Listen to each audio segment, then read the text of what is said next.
Okay दोस्तों, आज हमारे YouTube चैनल जो एजुकेटर पर आपका स्वागत है। आज हम नया टॉपिक लेकर आए हैं बायोलॉजी में, जूलॉजी में। बायोलॉजी में बेसिकली दो ब्रांच होती है, जूलॉजी और बॉटनी, जिसमें मॉडर्न सेल थ्योरी। बहुत लोगों का गुजारिश था कि बहुत लोगों से कमेंट आ रहा था कि ये सारा जूलॉजी का जो है, इसमें मॉडर्न सेल थ्योरी का जो है सेपरेट वीडियो बनाई जाए। इसमें मतलब इसे थोड़ा डीपली समझाया जाए, जिससे कि आपका एसएससी है, ठीक है, अदर यूपीसीएस है, आपका राजस्थान है, आपका मध्य प्रदेश में होने वाले व्यापम के एग्ज़ाम है, उसके लिए बहुत ज़्यादा ज़रूरी है कि इससे क्वेश्चंस जो है अब आने लगे हैं सेल डिवीज़न से। बेसिकली किससे आते हैं? सेल डिवीज़न से। ओके, इससे पहले हम लोग जो हमने पुराने वीडियो में बात की थी कि सबसे बड़ी सेल कौन सी होती है, सबसे भारी सेल कौन सी होती है, सबसे छोटी सेल कौन सी होती है, इन पर हमने पहले चर्चा की थी। क्लियर है कि नहीं क्लियर है? इससे पहले हमने जो है सेल थ्योरी में, इससे पहले हमने कोशिका सिद्धांत, जो स्लाइड एंड स्वान का जो कोशिका सिद्धांत था, उस पर भी हमने चर्चा की है। यदि आपको अगर पूरा A to Z क्लास देखना है तो आपको सबसे पहले आपको पहला वीडियो से लेकर, जो पहला वीडियो डला हुआ है बायोलॉजी का, वहाँ से लेकर आपको सेकंड थर्ड पूरा देखना पड़ेगा, जिससे कि आपको पूरा का पूरा टॉपिक जो है क्लियर होगा। आज हम देखेंगे मॉडर्न सेल थ्योरी जो है। मॉडर्न सेल थ्योरी जो है, कोशिका आधुनिक कोशिका सिद्धांत जो है किसने दिया था? जिसका सिद्धांत, जिसके जनक थे, वो discovered by modern cell theory, तो इसके जनक है रुडोल्फ विर्चो। कौन है? Rudolf Virchow. रुडोल्फ विर्चो, ठीक है। रुडोल्फ विर्चो एक वैज्ञानिक है जिन्होंने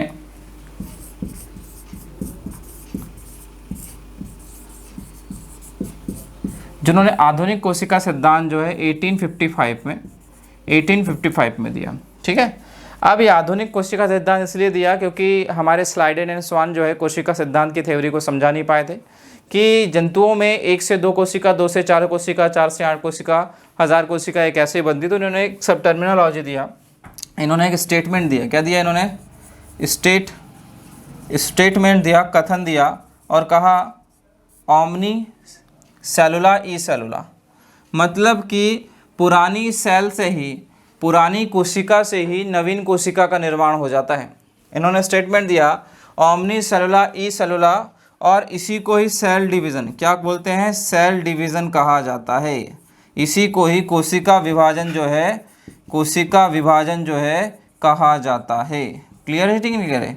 ठीक है, इसी को कोशिका विभाजन कहते हैं। ओमनी सेलुला ई सेलुला एक ग्रीक भाषा का शब्द है, जिसका अर्थ होता है कि पुनः जो है, जब सेल मरती है तो पुनः वही कोशिका बन जाती है, पुनः उसी कोशिका का निर्माण होने लग जाता है। मतलब एक मदर सेल जो है 2 डॉटर सेल में टूटती है, और 2 डॉटर सेल के बाद वह पुनः मदर सेल में टूट जाती है। ऐसी प्रोसेस जो है सेल चक्र में देखी जाती है। कहाँ देखी जाती है? Cell cycle. इसके लिए आपको सेल साइकिल पढ़ना पड़ेगा।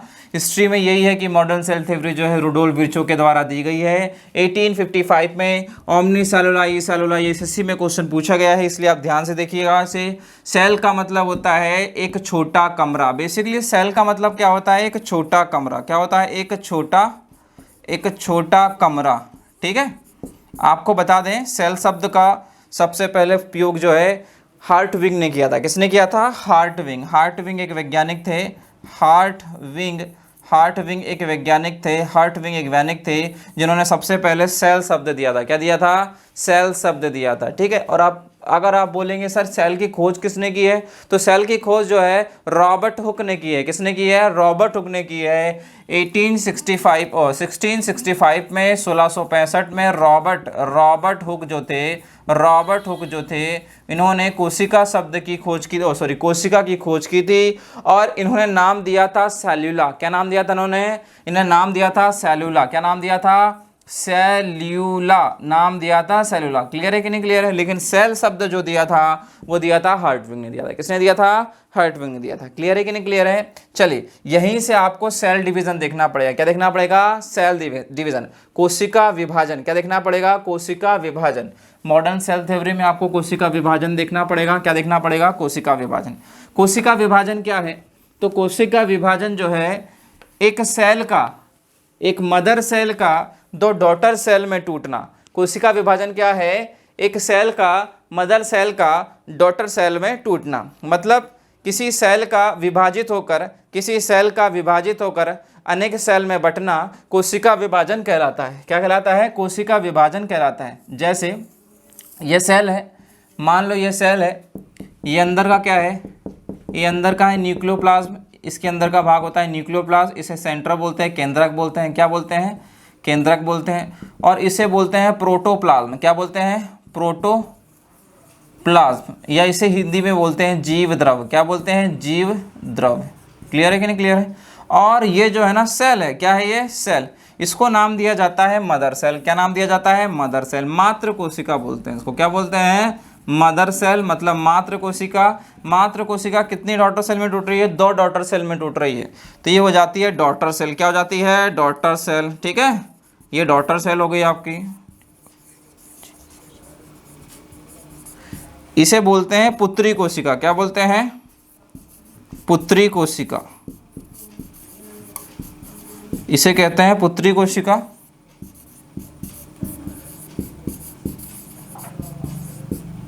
अब यही पुत्री कोशिका आगे चलकर, ठीक है, यही पुत्री कोशिका आगे चलकर ये मदर सेल बन जाती है और इसकी 2 और डॉटर सेल बन जाती है, इसकी और 2 डॉटर सेल बन जाती है। क्लियर है कि नहीं क्लियर है।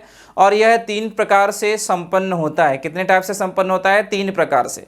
अब जब आप इसे सेल साइकिल में देखेंगे, ये सब प्रोसेस कहाँ देखनी पड़ेगी आपको, सेल साइकिल में देखनी पड़ेगी। सेल जो आपकी साइकिल होगी, जो आपकी सेल साइकिल होगी, जिसे आप कोशिका चक्र बोलेंगे, क्या बोलेंगे, कोशिका चक्र बोलेंगे, इसी में सब की प्रोसेस जो है, सब क्रियाएं जो है संपन्न होती। ओके, डन है। तो हम सबसे पहले आज देख लेते हैं कोशिका विभाजन कितने प्रकार से होता है, कोशिका विभाजन क्या होता है, कौन कौन सा कोशिका विभाजन होता है और कौन कौन से क्वेश्चन किसी से बनते हैं। क्लियर है, किस टॉपिक से कितने सारे क्वेश्चन बनते हैं। मतलब मेरा मतलब यह है कि क्वेश्चन जो है आपको बनना चाहिए, बात खत्म।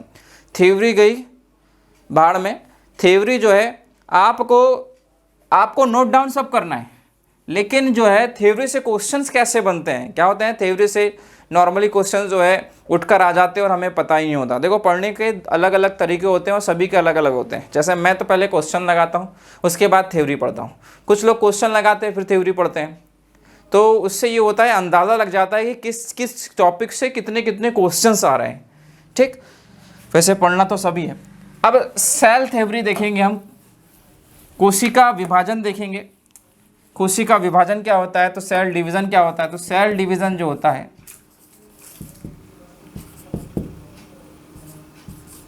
सेल डिवीज़न जो होता है, कोशिका विभाजन जो होता है, कोशिका विभाजन,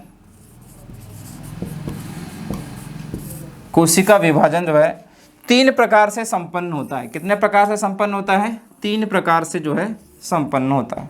ठीक, वो 3 प्रकार कौन कौन से हैं, पहले हम यही देख लेते हैं, इसे थोड़ा बड़ा बना लेते हैं। 1 2,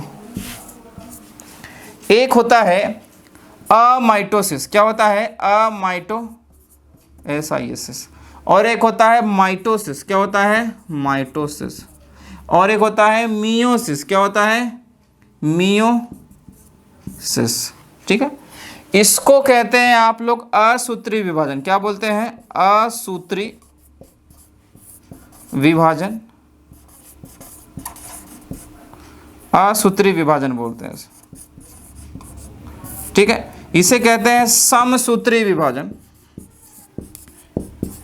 और इसे कहते हैं अर्धसूत्री विभाजन। क्या बोलते हैं, अर्धसूत्री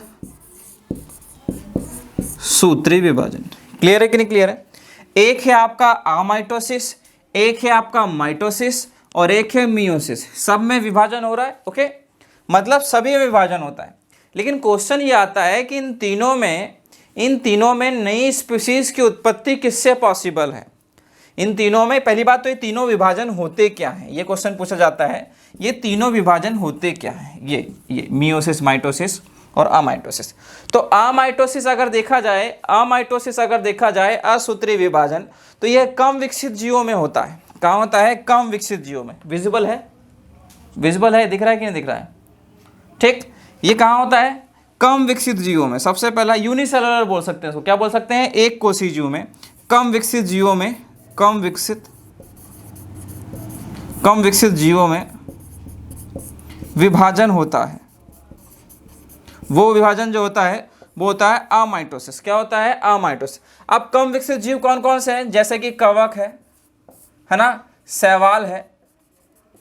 शैवाल है, जैसे जीवाणु है, जैसे अमीबा है, जैसे प्रोटोजोआ है, जैसे और भी पैरामीशियम है, ऐसे यूनिसेलुलर जीव में ये विभाजन होता है। कौन सा वाला होता है? अमाइटोसिस। कौन सा होता है? अमाइटोसिस। क्लियर है कि नहीं क्लियर है? और माइटोसिस और मियोसिस, ये समसूत्री विभाजन और अर्धसूत्री विभाजन जो है ये पूर्ण विकसित एनिमल सेल और प्लांट सेल, एनिमल सेल और प्लांट सेल में देखा गया है। क्लियर है? मतलब पूर्ण विकसित।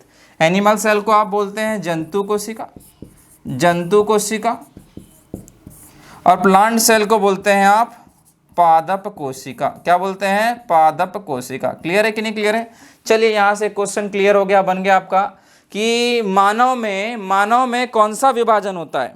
ठीक है, मानव में जो है कौन सा विभाजन होता है? तो मानव में जो है मियोसिस और माइटोसिस दोनों होता है। मानव में जो है कौन सा विभाजन होता है? तो मियोसिस और माइटोसिस जो है दोनों विभाजन है। ठीक है, अगर आपसे क्वेश्चन पूछे, यदि यहीं पर आपसे क्वेश्चन पूछे आपसे कि बताइए पौधों में कौन सा विभाजन होगा, प्लांट में कौन सा विभाजन होगा, तो आपको बताना है माइटोसिस और मियोसिस। क्या बताना है? माइटोसिस और मियोसिस। अगर आपसे पूछे कवक में कौन सा विभाजन होता है तो आप बोलेंगे सर अमाइटोसिस। मैं इंग्लिश में इसलिए बोल रहा हूँ क्योंकि क्वेश्चन जो है इसी से आते हैं, ये समसूत्री अर्धसूत्री से नहीं आते हैं। वो हिंदी में ऐसे लिख देते हैं माइटोसिस। ये देवनागरी लिपि है, आप इसे बोलेंगे सर हिंदी या इंग्लिश है, आपको ऐसा ही पढ़ना है। इसे क्या करना है? सेल डिवीजन को, कोशिका विभाजन को, या बायोलॉजी है, बायोलॉजी है आपकी, केमिस्ट्री है आपकी, फिजिक्स है, इसे आप टर्मिनोलॉजी के साथ पढ़ेंगे, बायलिंगुअल होकर पढ़ेंगे तो आपको ज़्यादा दिक्कत का सामना नहीं करना पड़ेगा। बहुत से कमेंट्स आते हैं कि सर हिंदी में ही पढ़ाइए, तो आपको बायलिंगुअल होकर पढ़ना पड़ेगा, अन्यथा आपको एग्जाम में दिक्कत होता है। फिर क्या होता है? दिक्कत होता है, क्योंकि वहाँ पर जो है गूगल ट्रांसलेशन आता है हिंदी में प्योर, जिससे क्या होता है कि हम उसे ट्रांसलेट नहीं कर पाते। इससे अच्छा है तो कि आप उसे इंग्लिश में देख लो।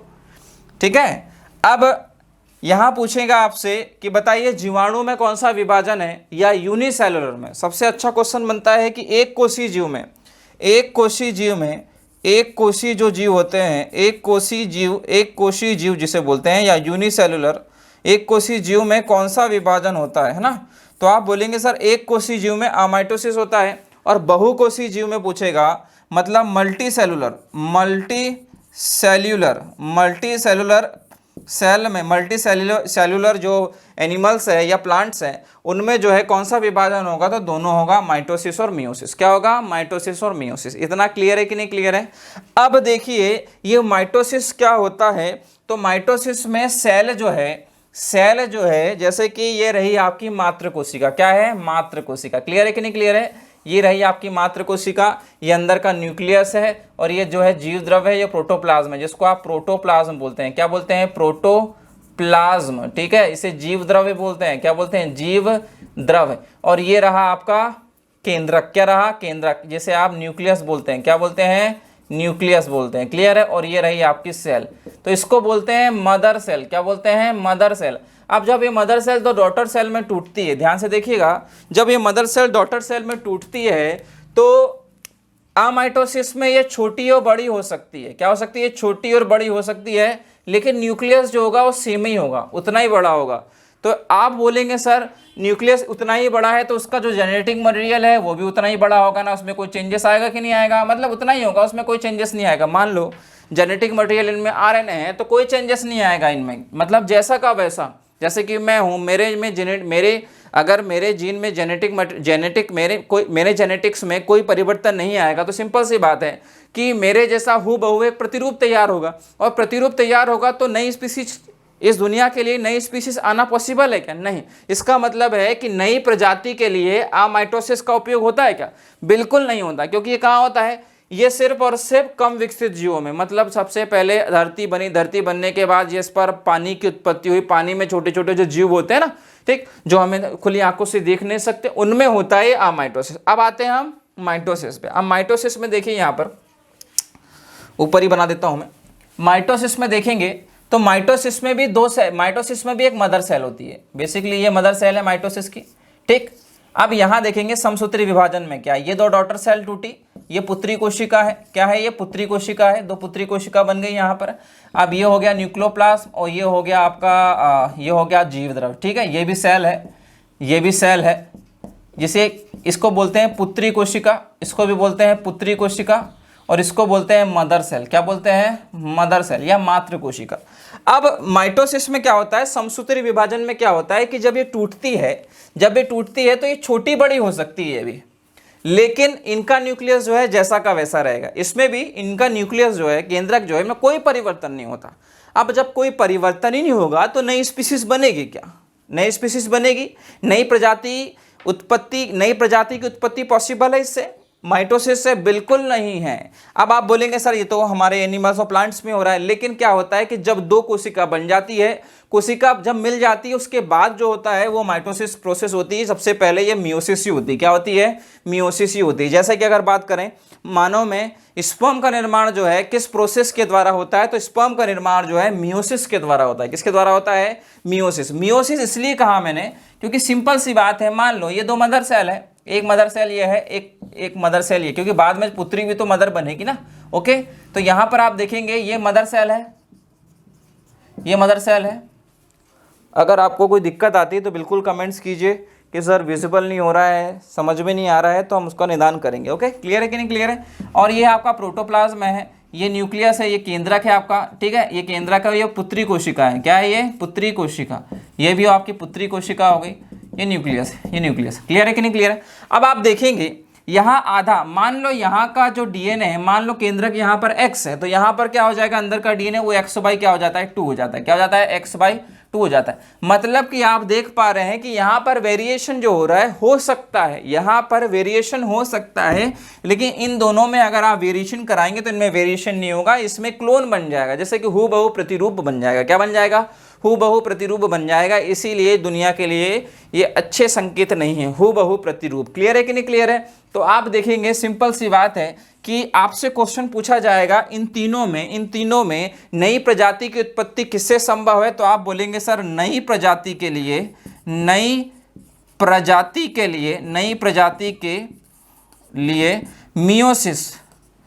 मियोसिस का प्रयोग किया जाता है, अर्धसूत्री विभाजन का प्रयोग होगा, जिससे कि नई जातियां जो है, नई स्पीसीज जो है इस धरती पर होगी। क्लियर है कि नहीं क्लियर है? नई स्पीसीज के लिए क्या होगा? मियोसिस होगा। क्या होगा? मियोसिस। क्लियर है कि नहीं क्लियर है? यही हमारा कोशिका विभाजन है, यही सेल डिवीजन है। 3 प्रकार से होता है, माइटोसिस, माइटोसिस और मियोसिस। और कोई भी चीज नहीं है इसमें ऐसी, और कोई भी चीज नहीं है। आपको सिर्फ और सिर्फ इसे कॉन्सेप्ट को ध्यान में रखना है और इससे क्वेश्चन लगाना है। जैसे ये टॉपिक्स हमारा क्लियर हो जाता है, कंप्लीट हो जाता है, फिर हम क्वेश्चंस लेके आएंगे, इस पर चर्चा करेंगे कि कौन कौन से क्वेश्चंस जो है इससे आते हैं। क्लियर है कि नहीं क्लियर है?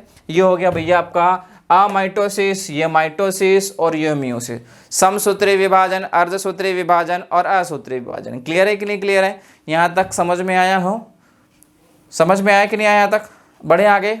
चलिए नेक्स्ट देखते हैं। अब विभाजन जो है हमें कहाँ देखना है? सबसे ज़्यादा जो है इंपॉर्टेंस जो है एनिमल का और प्लांट में देखें तो सबसे ज़्यादा इंपॉर्टेंट है एनिमल का। क्या है? एनिमल का। एनिमल के विभाजन से बहुत सारे क्वेश्चन जो है एग्जाम्स में बन जाते हैं। ओके, डन है।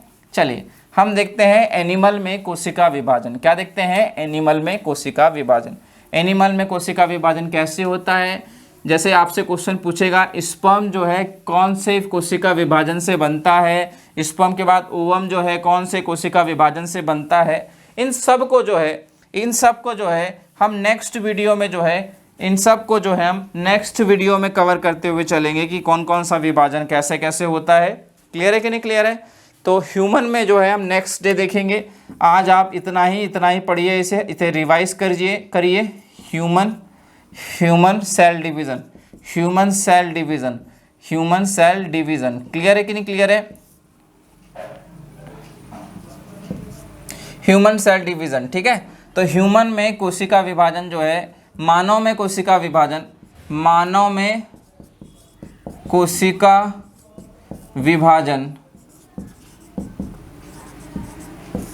हमारा नेक्स्ट डे का टॉपिक रहेगा। मानव में कोशिका विभाजन कैसे कैसे होगा, कि मानव में माइटोसिस भी होता है, अमाइटोसिस होता है क्या? अमाइटोसिस बिल्कुल नहीं होता है, बिल्कुल सही बोला आपने। तो मानव में जो है मियोसिस और माइटोसिस ही होगा। क्या होगा? मियोसिस और माइटोसिस ही होगा। क्लियर है? तो इसे हम कल देखेंगे। क्या देखेंगे? कल देखेंगे। आज के लिए इतना ही, कल मिलते हैं। धन्यवाद।